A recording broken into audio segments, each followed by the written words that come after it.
నరకంలోకి వెళ్తున్న వాడికి ఫస్ట్ వచ్చే ఫీలింగ్ ఏంటో తెలుసా?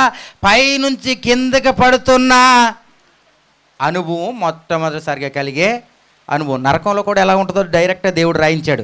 మొదటి అనుభవం ఏంటి తెలుసా?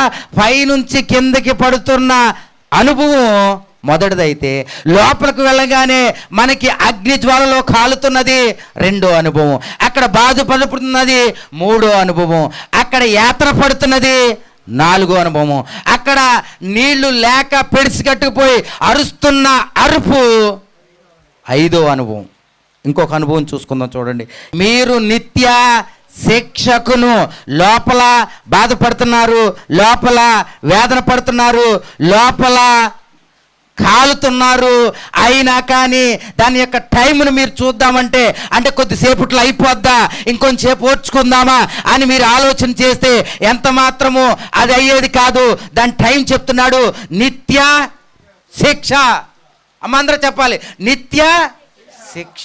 ఎండలో నుంచోబెడితే, టీచర్ కనుక ఎండలో నుంచోబెట్టారనుకోండి పిల్లోడిని, నువ్వు ఫస్ట్ పీరియడ్ వరకు ఎండలో నుంచోవాలరని చెప్పాను అనుకో, ఆడు అస్తమానం టైం చూసుకుంటాడు. ఎందుకని?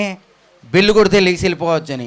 ఇక్కడ నిత్య శిక్ష, లిమిట్ లేదు, టైం లేదు, ఎప్పుడు కాలుతూ ఉండాలి. ఉండాల్సిన ప్లేస్ కాదు, సంతోషంగా ఉండే ప్లేస్ కాదు, బాధపడే ప్లేసు.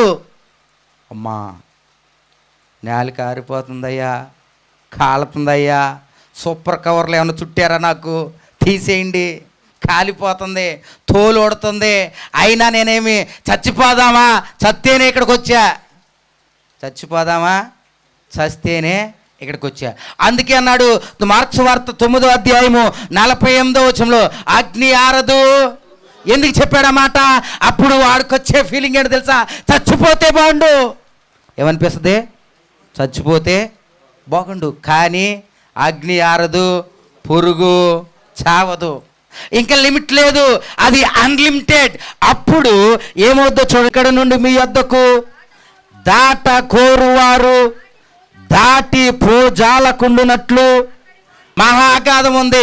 ఒకసారి అటు వెళ్ళామా ఇటు వస్తానికి లేదు, ఒకసారి ఇటు వెళ్ళామా అటు వస్తానికి లేదు. నరకం వెళ్ళినోళ్ళు పరలోకం రావడానికి లేరు, పరలోకం వెళ్ళింది నరకం రావడానికి లేదు. మధ్యలో ఏముందంట?